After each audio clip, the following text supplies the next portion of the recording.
Stay tuned to D News channel to get more updates of Kadiri. ఈ సందర్భంగా కృతజ్ఞతలు తెలియజేసుకుంటున్నా.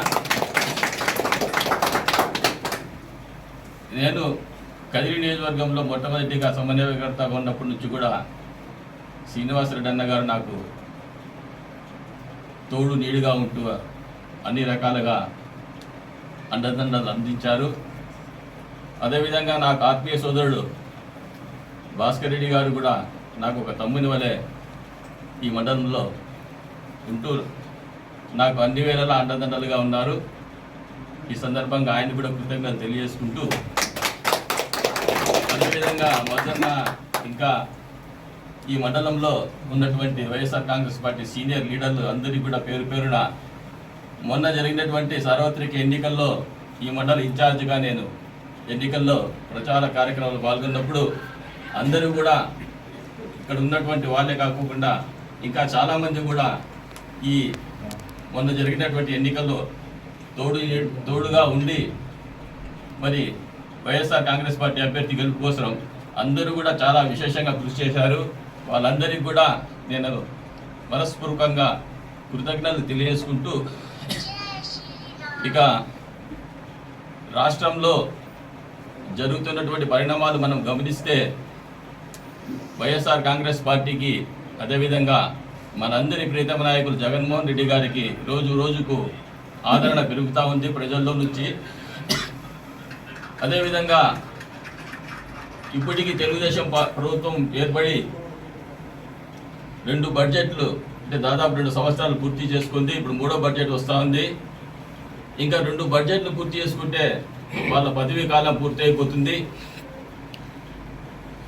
అంతవరకు మనమందరం కూడా కలిసికట్టుగా జగన్మోహన్ రెడ్డి గారి ఆదేశాలను మనం పాటిస్తూ, ఆయన ఏమి చెప్పినా కలిసికట్టుగా మనమందరం కూడా తూచా తప్పుకోకుండా నియోజకవర్గంలో కానీ రాష్ట్రంలో కానీ అందరం కూడా కలిసికట్టుగా మనమందరం కూడా తోడ్పాటు అందించాల్సిందిగా ఈ సందర్భంగా అందరినీ కోరుకుంటూ, మనం చూస్తే చంద్రబాబు నాయుడు గారు ఏ విధంగా అబద్ధపు మోసాలతో అమలుకు నోచుకున్నటువంటి హామీలు ఇచ్చి 2014లో ముఖ్యమంత్రి అయ్యారు. అదేవిధంగా 2024లో కూడా అంతకంటే ఎక్కువ అబద్ధాలతో, మోసపూరిత వాగ్దానాలతో ఈ రాష్ట్ర ప్రజలను, పేద బడుగు బలహీన వర్గాలు, మహిళలందరినీ కూడా ఇంకొకసారి మోసం చేసి అధికారంలోకి వచ్చారు.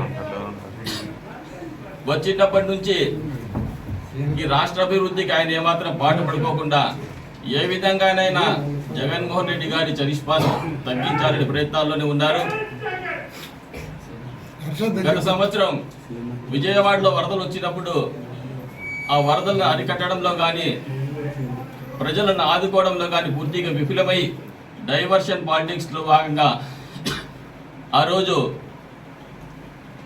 రాష్ట్రానికి పెద్ద అయినటువంటి ముఖ్యమంత్రి అయినటువంటి చంద్రబాబు నాయుడు గారు ఎటువంటి విచారణలో తేలికోకుండానే పవిత్రమైనటువంటి తిరుమల లడ్డూ ప్రసాదంలో కల్తీ జరిగిందని చెప్పి ఆ రోజు చెప్పడం జరిగింది.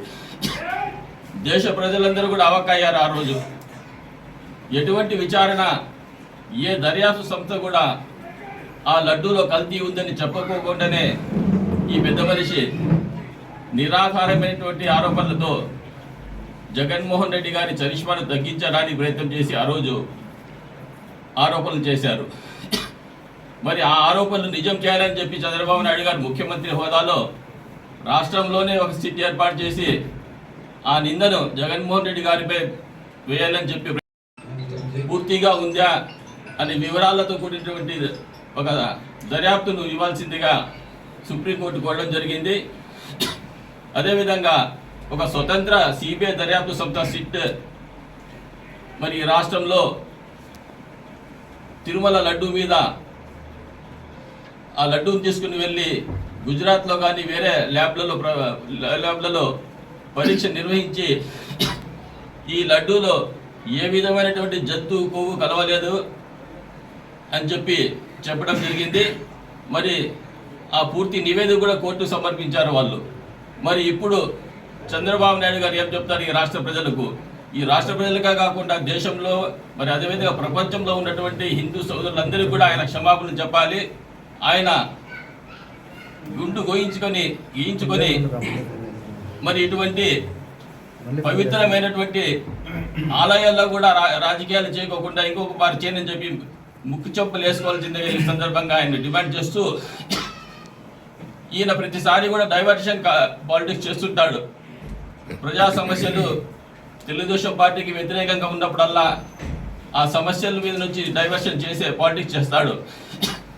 అదేవిధంగా ఏ విధంగా అయితే ఈ మహాప్రసాదంలో లడ్డులో కల్తీ జరగలేదని సిబిఐ తేల్చి చెప్పిందో, అదేవిధంగా వివేకానంద రెడ్డి గొడ్డలి హత్య కేసులో కూడా మరి ఇదే విధంగా అది కూడా తేలిపోతుంది. మరి ఆ రోజు కూడా దగ్గరలోనే వస్తుంది.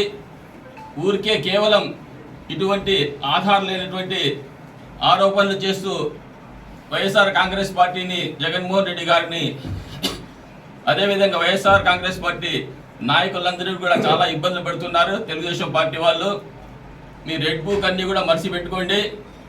త్వరలోనే జగన్మోహన్ రెడ్డి గారు 3 సంవత్సరాల తర్వాత ముఖ్యమంత్రి కావడం ఖాయం. అంతకంతకు ఎవరైతే తెలుగుదేశం పార్టీ వాళ్ళు వైఎస్ఆర్ కాంగ్రెస్ పార్టీ రాష్ట్ర నాయకుల మీద కానీ మా నియోజకవర్గంలో కానీ నాయకులు కార్యకర్తలు ఇబ్బందులు పెట్టింటే వాళ్ళు అంతకంతకు పరిహారం చెల్లించుకోక తప్పదు. మేము రెడ్ బుక్లు ఇంకో బుక్ రాయం, కానీ మిమ్మల్ని అందరినీ కూడా మా మైండ్లో పెట్టుకుంటాం. ఇబ్బంది పెట్టే వాళ్ళని తప్పకుండా ప్రభుత్వం వచ్చిన తర్వాత అంతకంతకు మిమ్మల్ని ఇబ్బంది పెడతామని చెప్పి మేము ఈ సందర్భంగా తెలియజేస్తూ, మరి ఈ అవకాశం ఇచ్చినటువంటి భాస్కర్ రెడ్డి గారికి కృతజ్ఞతలు తెలియజేసుకుంటూ సెలవు తీసుకుంటున్నాను.